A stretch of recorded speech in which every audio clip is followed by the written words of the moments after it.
Study IQ IAS, आपका selection हमारा mission. Hello दोस्तों, आप सभी लोगों का आपके अपने channel study IQ IAS Hindi पर मैं मनोज कुमार बहुत बहुत स्वागत करता हूं। दोस्तों, आज का मुद्दा एक बहुत ही महत्वपूर्ण मुद्दा है और वो मुद्दा है मराठा नक्शे को लेकर के। एनसीईआरटी में एक विवाद खड़ा हुआ जिसको लेकर के मैंने आज आपके लिए सामने एक वीडियो बनाने का सोचा कि क्यों ना आप लोगों को इतिहास की सही जानकारी दी जाए, इतिहास की सही समझ क्यों ना आपको दी जाए। क्या वास्तव में एनसीईआरटी के जो लगातार विवाद बढ़ रहे हैं, क्या वो वास्तव में इतिहास को बिगाड़ने के लिए हो रहे हैं या इतिहास के साथ खिलवाड़ हो रहा है? क्या हो रहा है? और इसी क्रम में हाल ही में एक विवाद खड़ा हो गया मराठा नक्शे को लेकर के और ये विवाद सोचिएगा हाई कोर्ट तक पहुंच गया। अब आप सोचना कि कोर्ट में भी ये मुद्दा पहुंच गया तो सोचिएगा आगे और क्या-क्या चीजें होंगी, किस तरीके की चीजें होंगी। तो मैं इसके बारे में सभी पहलू आप लोगों को चर्चा में डिस्कस करूंगा, चर्चा करूंगा हर पहलू को, चाहे वो आपके एग्जाम के पॉइंट ऑफ व्यू से हो, मेंस के पॉइंट ऑफ व्यू से हो, प्री के लिए हो या इंटरव्यू के लिए हो। आपको इतिहास की सही जानकारी होनी चाहिए। तो चलिए मैं ज्यादा समय नहीं लूंगा, इसके बारे में मैं आपको चर्चा करता हूं।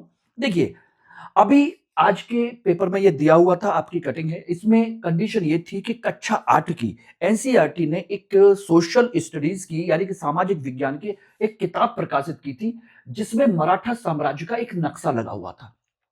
ठीक है, और उस नक्शे को एनसीईआरटी ने हटा दिया और इस बात को लेकर के विवाद खड़ा हुआ। इस नक्शे का हटाने को लेकर के मराठा के शाही परिवार के वंशजों ने इसको लेकर के एक जनहित याचिका यानी कि पीआईएल दाखिल की और पीआईएल दाखिल करने के बाद में कंडीशन ये होगी कि ये कंसेप्ट जो है कोर्ट में पहुंच गया और कोर्ट में पहुंच गया तो उनकी जो मांग है वो ये है कि भाई इस ऐतिहासिक नक्शे को फिर से एस्टेब्लिश किया जाए, फिर से लगाया जाए। ये एक मुद्दा है। बात यह आती है कि आखिर ये सब इस तरीके से क्यों हुआ, कैसे हुआ, इसकी सभी डिटेल कि आखिर ये विवाद कहां से शुरू हुआ, कब शुरू हुआ, नक्शे में क्या दिखाया गया, कैसे दिखाया गया, एनसीईआरटी ने इस पर अपनी बात क्या रखी, क्या उन्होंने किया, क्या कहा उन्होंने, अपनी सारी बातें हैं। और फिर हाई कोर्ट में पीआईएल जो दाखिल की गई वो किसने दाखिल की थी, किस उद्देश्य से दाखिल की गई, उनकी क्या मांग है और इसके आगे इस नक्शे का इंपॉर्टेंस क्या है, मैं ये सभी पहलू आप लोगों के सामने डिस्कस करूंगा। तो मैंने एक ओवरव्यू आप लोगों को दे दिया है कि किस तरीके से है, क्या क्या चीजें हैं, इसको आप देख सकते हैं। लेकिन इसको स्टार्ट करने से पहले मैं आप लोगों को बताना चाह रहा हूं कि आप में से जो सभी छात्र चाहते हैं कि यूपीएससी में अच्छे नंबर लेकर के आप प्रॉपर तरीके से सिलेक्शन लें, तो आपको एकमात्र इतिहास वैकल्पिक विषय है जो आपको 300 प्लस अंक आपको दिला सकता है। इतिहास, और बहुत ही सरल सहज भाषा में कहानी के तौर पर इसको पढ़ते हुए आप इसको कर सकते हो। और इसमें आपको 2027-28 के लिए आपका नया बैच स्टार्ट हो रहा है जिसमें live classes, test series, answer writing सब कुछ इसमें इंक्लूड है, हैंड रिटन मटेरियल से लेकर के सब कुछ। और ये बैच दोस्तों स्टार्ट हो रहा है 11 तारीख से मेरे अंडर में और एम के लाइव कोड के माध्यम से ये बैच आपको मिल जाएगा 14,999 रुपए में। तो जल्दी कीजिए इसके लिए। दूसरी बात, प्रतिज्ञा बैच P2I सामान्य अध्ययन का हिंदी का बैच, इसके अलावा इंग्लिश और हिंदी में भी, उसमें इंग्लिश में भी बैच हैं। तो 2027 के लिए आपका नया बैच स्टार्ट हो रहा है आज से, यानी कि हम बात करें तो कह सकते हैं आपके आज यानी कि 7 मई से ये रहा, आज से ये बैच स्टार्ट हो रहा है। तो जल्दी से इस बैच को ज्वाइन कीजिए और ये बैच मिल जाएगा मेरे अंडर गाइडेंस में रहते हुए एम के लाइव कोड के माध्यम से मात्र 12,999 रुपए में। इसके अलावा ये बैच जो है आपके 2028 और 2029 के लिए भी अवेलेबल है जिसमें आपको सारी चीजें मिलेगी। कुछ आपको परेशान होने की जरूरत नहीं है, बुक्स को लेकर के, टेस्ट सीरीज को लेकर के, कंटेंट को लेकर के, गाइडेंस को लेकर के, किसी भी तरह की आपको कुछ भी करने की जरूरत नहीं, सब कुछ इसमें इंक्लूड है।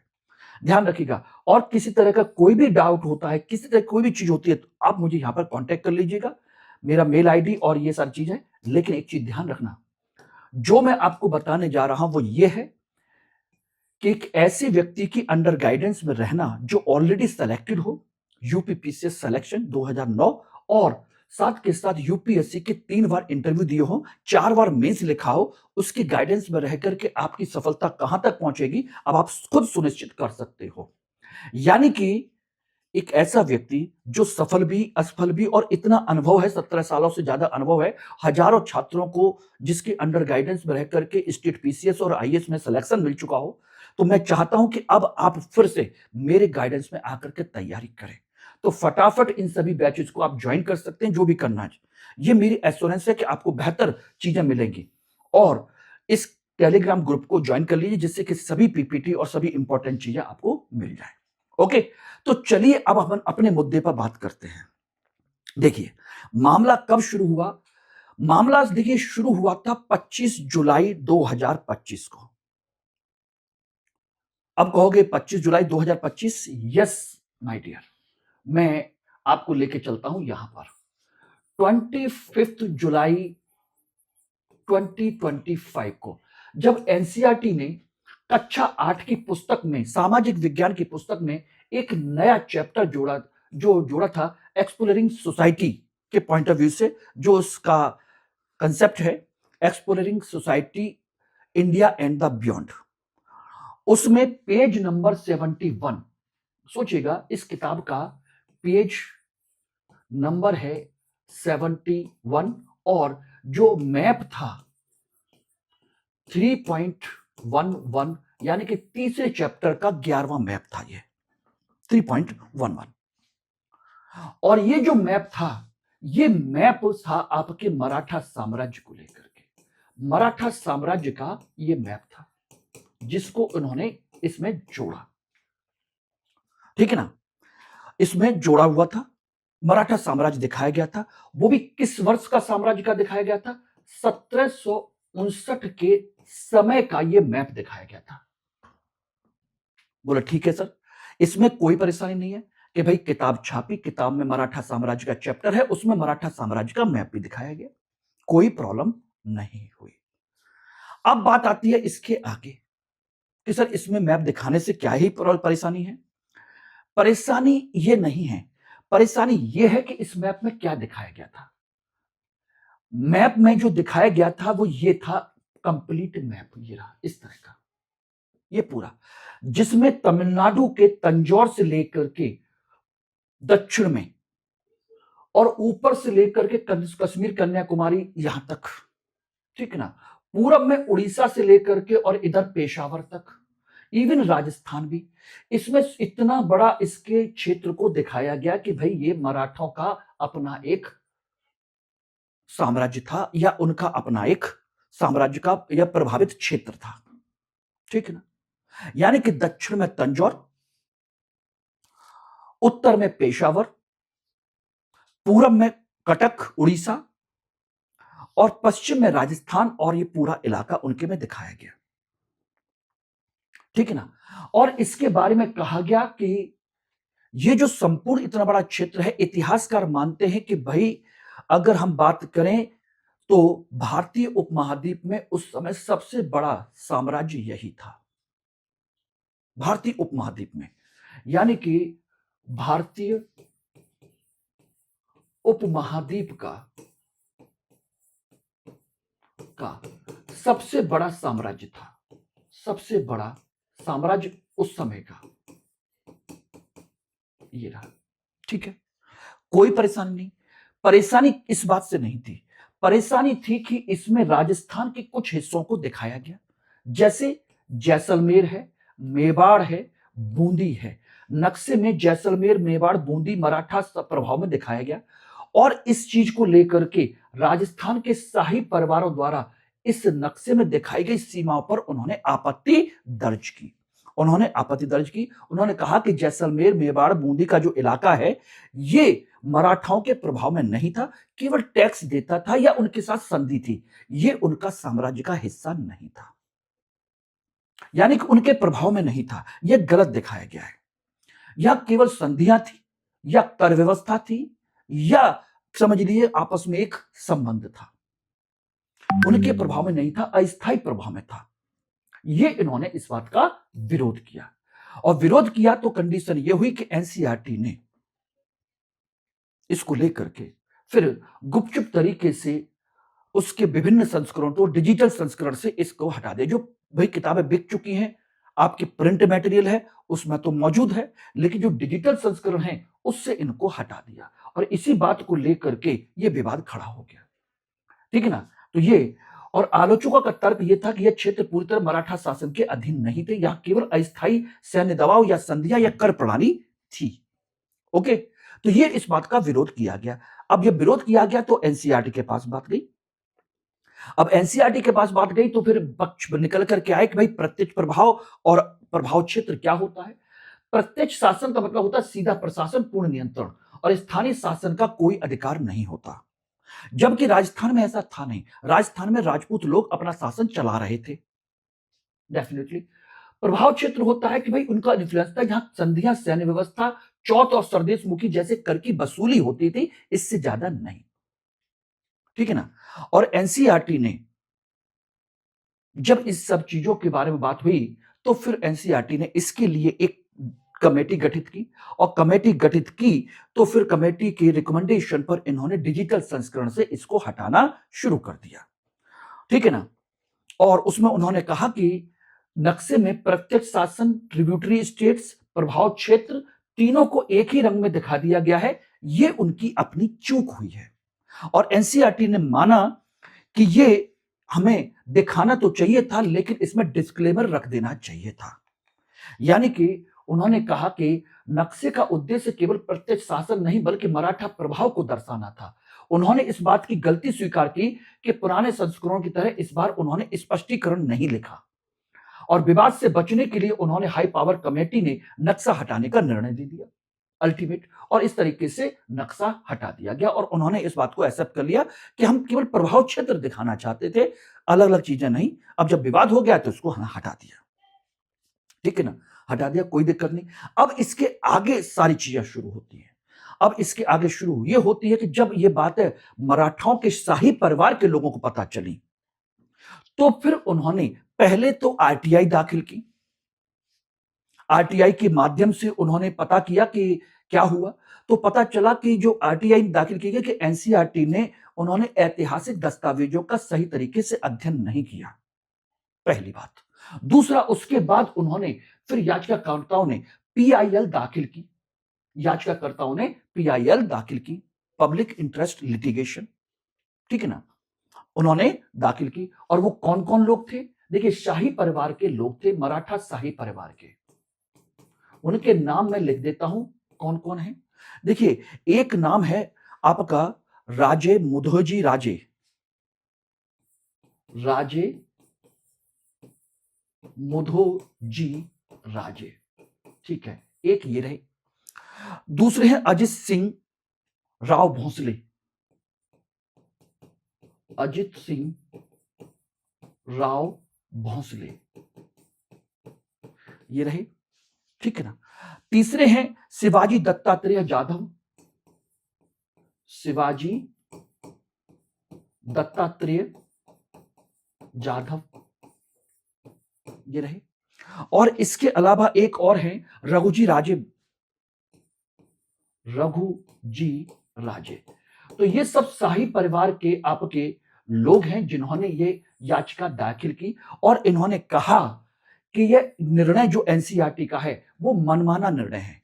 बिना पारदर्शिता के नक्शा हटाया गया, जिससे जिसकी जानकारी इन्हें आरटीआई से पता चली कि इन्होंने ऐतिहासिक दस्तावेजों का सही ढंग से अध्ययन नहीं किया था।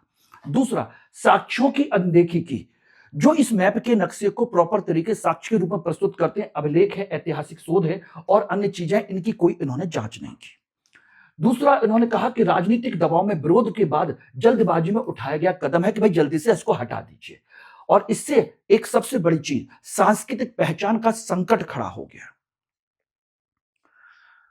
क्या हो गया कि मराठा इतिहास और छात्रों को सही जानकारी जानने का अधिकार का हनन हो रहा है। इससे लोगों को सही जानकारी नहीं मिलेगी। भारतीय मराठा इतिहास जो है, उनकी सांस्कृतिक विरासत जो है, उसको खत्म करने का एक तरीके से षड्यंत्र है और इससे छात्रों को सही जानकारी नहीं मिलेगी। यह हुआ, तो ये सारे मुद्दे निकल करके सामने आए। अब बात आती है इसके आगे हाईकोर्ट क्या करेगा। अब देखिए, हाईकोर्ट जो करने वाला है वो यही करेगा कि वो एनसीईआरटी के इस डिसीजन के बारे में जानने की कोशिश करेगा। कि उसने क्या प्रक्रिया अपनाई थी इसको हटाने को लेकर के, क्या उसने सही तरीका अपनाया था इतिहास के इस चीज को हटा करके विवाद को समाप्त करने को लेकर के, या क्या नक्शा हटाना वास्तव में सही था या नहीं था, ये सारी चीजें। तो इसको लेकर के ये सारी बातें होंगी कुल मिलाकर के। लेकिन इस नक्शे की इंपॉर्टेंस क्या है?